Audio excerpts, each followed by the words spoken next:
It happened. I can't believe it already happened. I'm getting whiplash. Remember a couple of weeks ago, we took a look at how you-know-who's war on remote work is placing Twitter in a slow-motion car crash? I think I said something like, you're wrong about remote work. Well, maybe he was listening, because, yeah. He's now done a complete 180, and Twitter's new remote work policy boils down to, if your manager says you're making an excellent contribution, you're okay. Well, and he also said the word hardcore a lot, which is, hip. Anyway, in Elon's defense, he did say this a few weeks ago, and canceling remote work was most definitely a dumb thing. So it's really good to see him stick to that promise and do a U-turn. I'm Andrew Allen, and this is episode 15 of Out of Office. Now, what I really want to know is, what new insight in the last 2 weeks could have changed the mind of a notoriously stubborn CEO so completely? It may have something to do with this. When he issued a literal ultimatum forcing everyone to choose between 3 months severance or opting in to be hardcore, apparently he was surprised by how many people chose to make an exit. Here's what a Stanford economist had to say about it.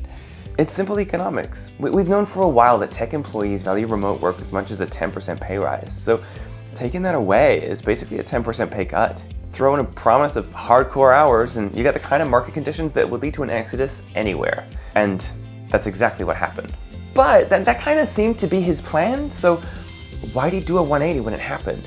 If you saw this tweet, you might think it had something to do with human kindness, perhaps a visit from the ghost of Christmas past. But don't worry, it turns out those were actually pranksters who posed as fired Twitter employees during the big exodus. So he's not actually admitting to one of his biggest mistakes. So then, what did finally change his mind on remote work? I'm betting it was this. The really dumb thing a different Silicon Valley CEO did earlier this year. Their words, not mine. Yeah, Apple's return to office plan cost them one of their top machine learning engineers, the kind that's irreplaceable. And in big tech, just like in elite sports, getting the best people to play on your team has always been the fastest path to victory. So the only thing worse for Apple than losing Ian Goodfellow was the fact that he immediately got snapped up to work for their biggest rival. And no doubt that's happening to a lot of people from Twitter too. Maybe not all of them, but that's kind of the point. It's the smartest, most talented, most poachable ones who are most likely to walk over something like remote work. And as this article said so well, that's like a coach losing Michael Jordan from the team over a dispute about how towels should be folded. That is just crippling and almost never worth it. So I'll credit Elon Musk for doing better than some of his peers on this and figuring out that killing remote work was a dumb move. His words, not mine.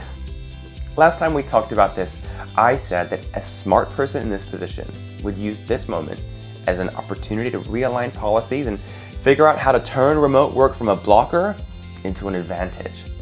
Now that would be hardcore.